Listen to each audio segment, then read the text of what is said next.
6 stages of attachment.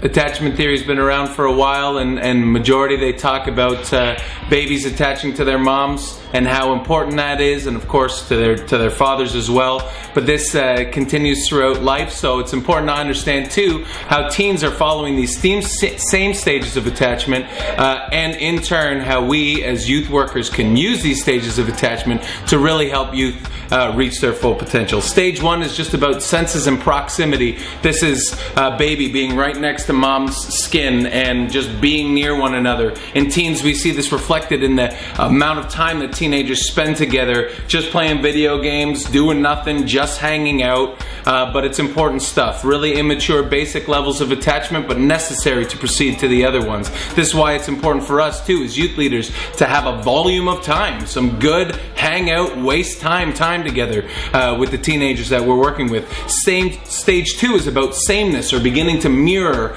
and reflect things back from those that you're hanging out with. In babies, we see this when they like copy sounds or copy facial expressions, but we see this in youth all the time, changing their hairstyles and their clothing and all that kind of stuff, just to kind of reflect the look of those around them. Next we get the belonging stage, where we begin to identify things as mine. That's my mom, my dad, these are my friends, and we see this happening all the time with youth, right? A lot of possessiveness around these are my friends, my relationships, my girlfriend, my boyfriend. We're still really at the immature levels here, but it's necessary stuff, again, to get to the mature levels. Stage 4 is just about getting some recognition and being valued and getting a sense of significance in who you are from the relationships. This is where I feel that teen relationships, peer-to-peer, often go off the rails, because there's so much sarcasm and so many insults. We call our friends losers, we call our friends idiots, we're always making fun of one another, and that's where I feel like we get blocked. Peer-to-peer relationships often get blocked in maturing to the further stages because they never feel that recognition and that value. It's so important for us as youth leaders to not fall into those same patterns. Get rid of the sarcasm. Get rid of the little insult things. Really speak in a way that lets people know I value you, I honor you, and I think that you're amazing. Because if we don't do that, the whole cycle gets derailed and we don't get to the further stuff. Because stage number 5 is finally about emotions. I know that you love me. And even when you're not around, I know that you love me.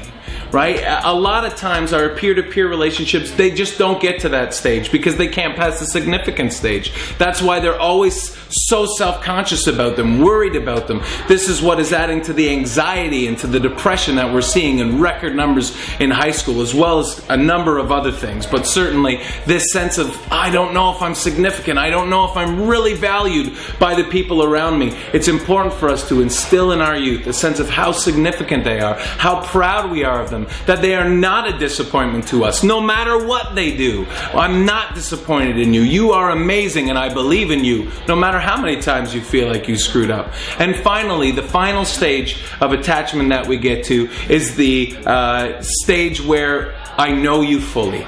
There's vulnerability that comes into it. Everything's exposed. Our secrets are on the table.